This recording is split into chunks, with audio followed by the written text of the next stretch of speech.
And welcome to the Factor Uncensored. We're starting off this Valentine's Day with some hot topics. First up, a financial deal breaker for some people. A new survey says some single people looking for love are requiring their partners, making sure that they are making at least $30,000 a year. Otherwise, it's a non-starter, according to that census. Now, salary is a top financial trait they wish they discuss with their partners ahead of time.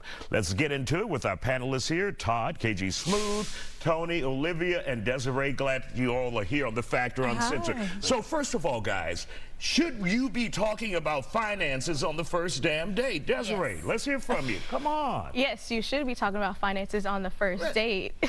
It's because if you wait until you're further into a relationship with somebody and then you realize Wouldn't that be too intrusive though? No. Like, you in my pockets? No, it's not about being in the pockets though. It's not even about being in the pockets. Like, so what do you want to know? So I want to know personally, if we're on the first date, I don't want to waste my time because I could have somebody else replace you. Like, now, what if they say gold digger? I'm not a gold digger. Wait, I'm not saying you. I was like, no, I'm saying I'm a goal digger. I know what I want in a life. So if I'm going to sit here and I'm asking you, like, hey, what do you want to do with your life? What do you see yourself? Do you have any goals? And stuff like that. I want to know right away instead of just waiting until, like, we're, like, 3-6 months into a relationship and I'm like, what is this? What about this? What if the dude made $300,000 and then got laid off and had to take a lesser job and made $30,000? Do you leave him then? Well, no, you find out about his savings and what he had planned prior to his investments and what he did before he got laid off. How did he spend his money? Was he smart with his investment? What? And I think that that's what it's about. Yes. Like if he only is making $30,000 a year and he is managing everything, like living that lifestyle and managing everything, how he treats money, how he respects money, then what's big? Is 30,000 manageable though? Because I personally feel like in this day and time, 30,000 is not manageable. Then maybe for him it is. But check this out. I use my aunt and uncle as my best examples. They were school bus drivers and janitors. I don't know what they made, but I know it wasn't no 300K. When I say they were thick as thieves, they were like, they had the perfect relationship. They made it work. They hustled. They had business on the side, the janitorial business, so you can make it work. But I like Desiree said, you don't want to waste your time. Right. But that might not be that might be too intrusive. But you know from the first date, a lot of times whether or not you compatible. I don't feel like it's too intrusive though, because if you know exactly what you're looking for in a person, and you know exactly what you want in life, I feel like you have to have the important stuff up first, like.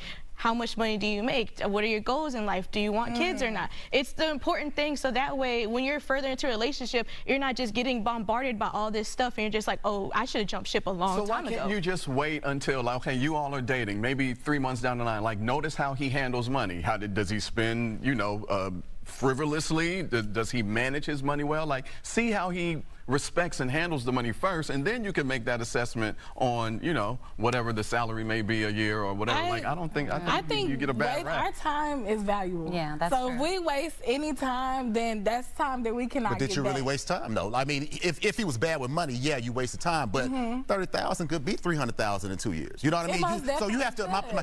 Finances are one of the main reasons for divorce. So it's definitely important. But you need to know that tomorrow might not be like yesterday. But that's why you ask, what are your goals? So that's why you how much you make. That's why it's like when you first. I noticed that we have the girls on this side.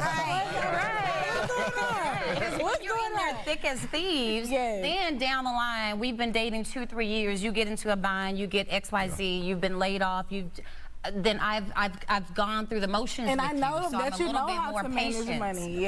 So Olivia and Tony, some people are now asking for like a damn application at the beginning. They want to know. That's wild. What your credit score is. They're out of pocket. Would that, Olivia, would that be going too far?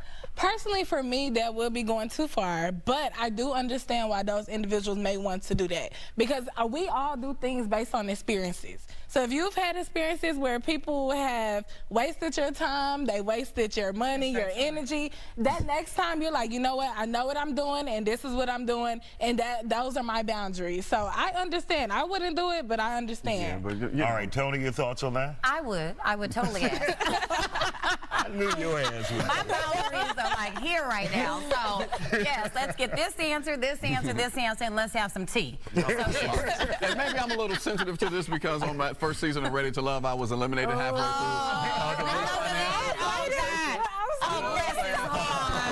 Happy holiday. The next topic. Now, this is the idea of shower and nap. Have you ever heard that? Shower and nap days. Yeah, here we They go. have been floating around on social media. Someone pitched the idea for women.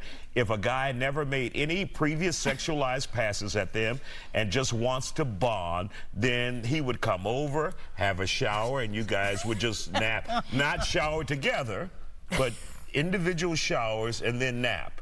Go ahead.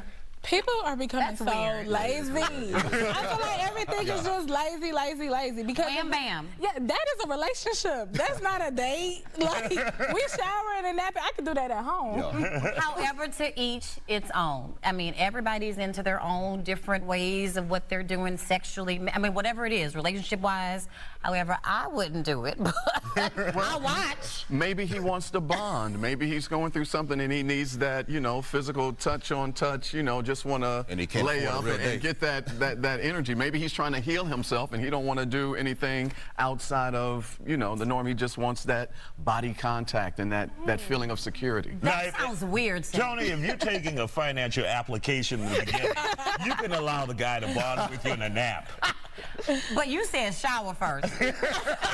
There is a difference. Like, it's like, No, dude. you're not showering together. I want to make that clear. Even separately, like, Yeah. we haven't even gone on a date, we haven't done anything, and you want to take a shower At your house. at my house, in the other restroom, bathroom, what have you, and then you want to come lay down and take a nap. That's crazy to me. That's killer. That's killer talk. Yeah, it is. It really is. That's stalkerish, okay?